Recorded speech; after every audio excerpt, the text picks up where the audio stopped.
क्या corona virus फिर से लौट आया है? क्या फिर से लॉकडाउन लगने वाला है?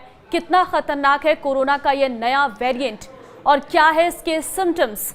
कहां और कितने मरीज कोरोना के नए वेरिएंट के सामने आए हैं, बताएंगे सारी डिटेल इस वीडियो में। नमस्कार, मैं हूं आपके साथ ममता तिवारी। आप देख रहे हैं न्यूज 18 का डिजिटल प्लेटफॉर्म। 30 जनवरी 2020 ये वो तारीख है जब भारत में कोरोना का पहला मामला सामने आया और उसके बाद क्या हुआ, सबकी जिंदगी बदल गई थी। कोरोना का वो दौर आज भी याद आता है जब सड़कें सुनसान थी, अस्पताल में हाहाकार मचा हुआ था, लॉकडाउन ने लोगों को घरों में कैद कर दिया था। कोरोना वायरस ने बहुत से लोगों को गहरे जख्म दिए हैं, लेकिन फिर धीरे धीरे जब कोरोना की वैक्सीन आई तो चीजें सामान्य होती चली गई। लेकिन क्या एक बार फिर कोरोना वापस लौट रहा है? पहले खबर आई थी कि आईपीएल में हैदराबाद टीम के बल्लेबाज ट्रेविस हेड कोरोना पॉजिटिव हो गई हैं। खेल के बाद कोरोना का असर सिनेमा जगत तक पहुंच चुका है। Big boss fame Shilpa Shirodkar corona संक्रमित हो गई हैं और इस बात की जानकारी उन्होंने खुद अपने सोशल मीडिया अकाउंट पर दी है और कहा है कि मेरी कोरोना टेस्ट पॉजिटिव आई है, आप सभी लोग सेफ रहें और मास्क पहनना ना भूलें।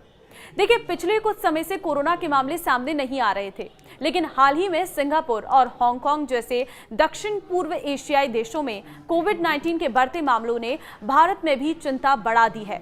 और अगर बात करें मुंबई की, तो वहां पर अब तक 53 मामले सामने आ चुके हैं जब तक हम आपको ये वीडियो की तरह जानकारी दे रहे हैं। हालांकि ये आंकड़े बढ़े हैं, घटे हैं, इस बारे में अभी कोई स्पष्ट जानकारी आपको इस वीडियो में नहीं मिलेगी, लेकिन जो करंट के आंकड़े अभी सामने आए हैं वो आंकड़े हम आपको पेश कर रहे हैं।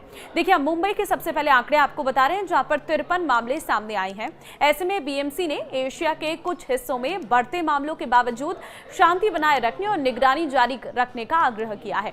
साथ ही नागरिकों को सलाह दी है कि अगर कोविड के लक्षण दिखाई दे तो वे मेडिकल हेल्प लें। केरल, महाराष्ट्र और तमिलनाडु में फिलहाल देश में सबसे अधिक केस सामने आ चुके हैं, जिससे राज्य सरकारों की चिंताएं बढ़ गई हैं और कोरोना के बढ़ते मामलों पर स्वास्थ्य मंत्रालय की ओर से कहा गया है कि फिलहाल मामला कंट्रोल में है। हालांकि बढ़ते मामलों के मद्देनजर समीक्षा बैठक की गई है। आपको जानकारी दे दें कि दक्षिण भारत के केरल और तमिलनाडु में कोरोना के मामले पिछले कुछ दिनों में तेजी से बढ़ रहे हैं। केरल में अब तक 69 एक्टिव कोरोना के मरीज हैं, जबकि तमिलनाडु में 34 एक्टिव केस हैं। महाराष्ट्र की बात करें तो यहां पर भी आंकड़ों के मुताबिक कुल 53 एक्टिव केस हैं। महाराष्ट्र में भी स्वास्थ्य विभाग कोरोना के बढ़ते मामलों पर नजर बनाए हुए हैं। इसके अलावा कर्नाटक, गुजरात और दिल्ली में भी कोरोना के केस सामने आए हैं। दिल्ली में फिलहाल कोरोना के 3 ही एक्टिव केस सामने आए हैं।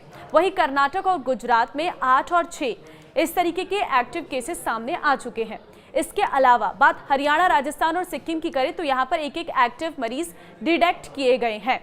मुंबई में कोरोना से 2 मरीजों की मौत भी हो चुकी है। एशियाई देशों में कोरोना के फिर से फैलने की वजह से हालात और बिगड़ते जा रहे हैं। इससे वैश्विक स्तर पर कोरोना को लेकर एक बार फिर से चिंताएं बढ़ गई हैं। हांगकांग और सिंगापुर में कोरोना के बढ़ते मामले लगातार सामने आ रहे हैं। सिर्फ मई के महीने में ही सिंगापुर में 14,000 कोरोना के एक्टिव केस सामने आ चुके हैं।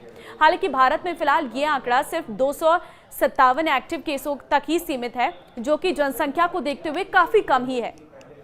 स्वास्थ्य मंत्रालय ने कई स्वास्थ्य विभागों के अधिकारियों के समक्ष समीक्षा बैठक की है और बैठक के बाद ये कहा गया है कि फिलहाल भारत में कोरोना महामारी कंट्रोल में है। कोरोना का नया वेरिएंट वो भी मैं आपको बताती हूँ, इसके सिम्टम्स क्या हैं और आपको किस तरीके से सावधानी बरतनी है वो भी आप जान लीजिए। देखिए, नए वेरिएंट का नाम है JN.1। देखिए, ये नाम के इस वेरिएंट की गंभीरता इतनी है कि ये काफ़ी तेज़ी से एक दूसरे में फैलता है। हालांकि घबराने की आपको ज़रूरत नहीं है, क्योंकि अधिकतर मामलों में काफ़ी हल्के लक्षण सामने आ रहे हैं, जिसमें हॉस्पिटल में भर्ती होने की ज़रूरत भी नहीं पड़ती है। वहीं नए वेरिएंट के लक्षणों की बात करें तो साधारण सर्दी जुकाम, गले में खराश, बुखार, खांसी, नाक बहना और थकान है।